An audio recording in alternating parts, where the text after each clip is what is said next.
Bora falar sobre gestão de processos e pessoas em B2B. Eu sou a Nath, MC B2B.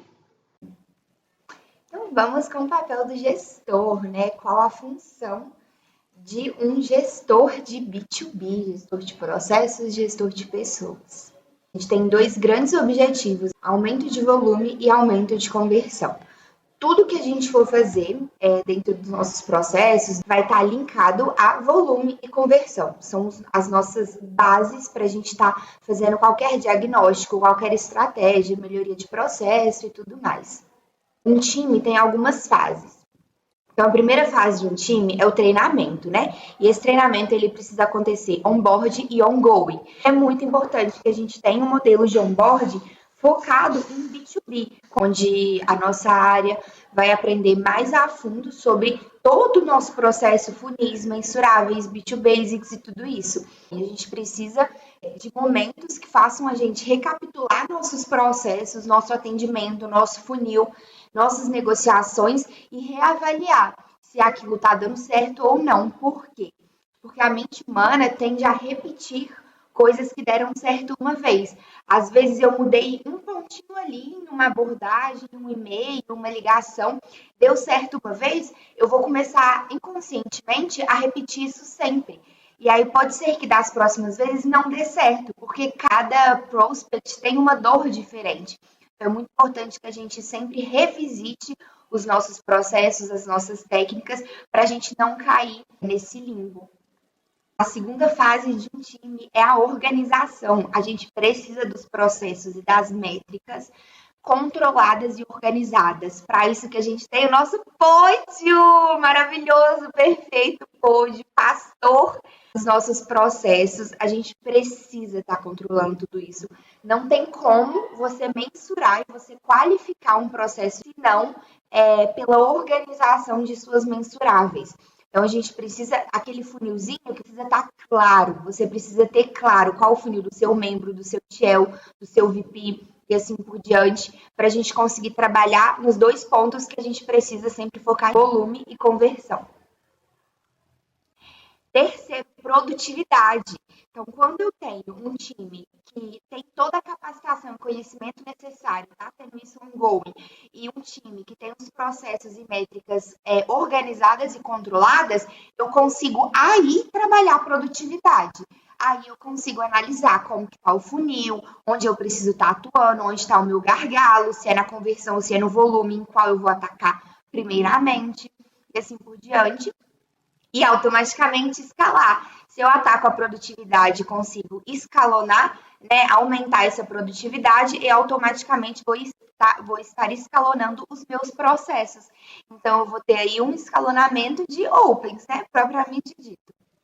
E aí, beleza, agora vamos para os princípios da gestão de pessoas e gestão de processos. Então, a gente tem 4 principais princípios. O primeiro deles é a autoridade técnica. Você, como líder, precisa ter uma autoridade técnica naquele assunto que lhe diz respeito. Você não precisa ser o melhor vendedor, você não precisa ter dado 30 PDs ou 30 Opens para ter autoridade técnica. Você precisa estudar e você precisa ser capaz de entender o processo, identificar erros, né? E atuar novamente nos dois pontos, conversão e volume. Então, você precisa ser capaz de analisar um funil, analisar um processo, entender tecnicamente mesmo sobre vendas, sobre sucesso do cliente, sobre negociação. E estudando, gente, não tem outra forma de fazer isso senão estudando. Segundo, liderança organizacional. Eu preciso ser um líder de fato do meu time, né? Preciso ter ali uma rotina de tracking, de one-to-ones, de reuniões de time, né? De controle de tudo isso para estar de fato garantindo que eu estou liderando o meu time, que eu estou sendo um líder, né? E não só um gestor, por exemplo, mas que eu estou de fato liderando a minha equipe como um time.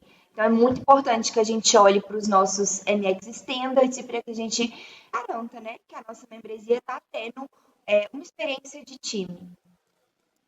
Terceiro, liderança por exemplo.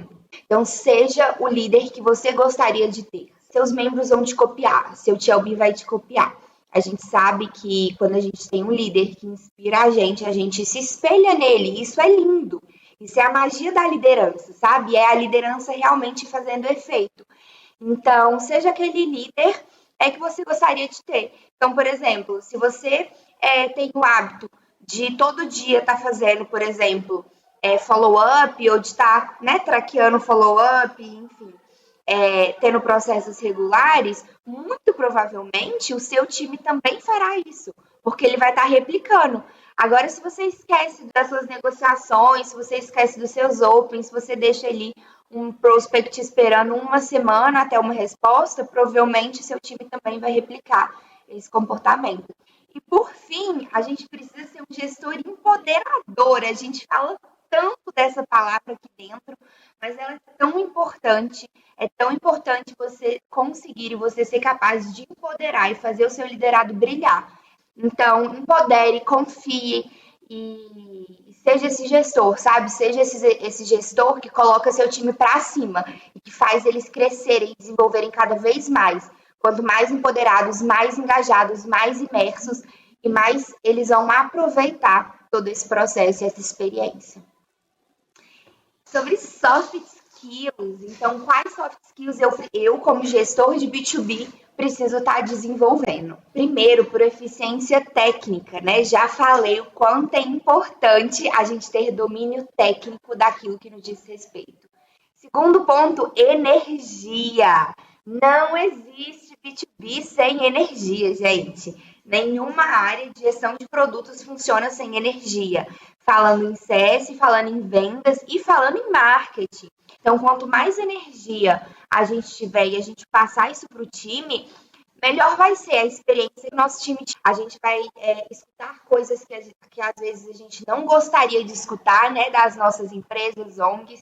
Então, que a gente tem energia para passar por cima, para falar, beleza, não deu certo? Bora que a gente vai conseguir dar a próxima. Esse lead não quis marcar reunião? Bora para o próximo, que o próximo vai marcar. E assim continuar levando para cima para a gente fazer o processo fluir. Terceiro ponto, ownership, que é o nosso famoso senso de dono. Então, você, como líder de time e de processo, precisa ter esse senso de dono com seu processo, tanto para o positivo quanto para o negativo. Seu time atingir o resultado, é extremamente necessário, né, que você reconheça quem de fato trouxe esse resultado. Então, a gente tem vários sistemas de incentivo, né, que sempre rolam aqui na organização, para a gente estar fazendo esse reconhecimento acontecer. Mas meu time não atingiu resultados, a culpa também é minha. E a responsabilidade é minha de entender o que aconteceu e melhorar para a próxima. O processo é seu, a responsabilidade é sua. Então, é muito, muito importante que a gente realmente assuma isso, porque o poder de mudança está na nossa mão. E quando a gente entende que a culpa foi nossa, seja positiva, seja negativa, a gente tem poder aqui, ó, para estar fazendo a mudança que a gente quiser, né? A accountability é a gente se sentir responsável por mudar. Então, no ownership, eu assumi esse erro como meu. No accountability, eu vou assumir a responsabilidade de consertar como minha. E aí a gente entende como é necessário, né, a gente ter esse senso aqui dentro. Porque se eu não mudar, ninguém vai mais mudar. Responsabilidade é meu, o processo é meu, quem tem que resolver isso sou eu. Em quinto ponto, né, foco no resultado. B2B é um processo muito operacional, é um processo de cadeia. Então, a gente tem ali todas as etapas, a gente tem e-mails, ligações, LinkedIn, a gente tem tudo que a gente precisa fazer. Então, para isso acontecer, a gente precisa ter o foco no final do funil, né, na base do funil, que é os opens. Então, como que a gente vai fazer com que nossa área se volte para isso, para opens e para receita financeira? E, por fim, confiança, resiliência e credibilidade.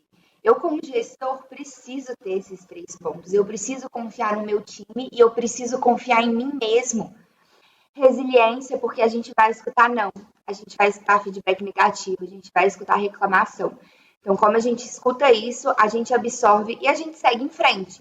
A gente não para, a gente não se deixa abalar por isso. E credibilidade, né? Conquistar a credibilidade do nosso time e dos nossos clientes também. A gente se posicionar como autoridade. A gente sabe o que a gente está fazendo. Ninguém sabe fazer recrutamento para Global Talent e Global Volunteer melhor do que a gente. Então, a gente sabe o que a gente está fazendo.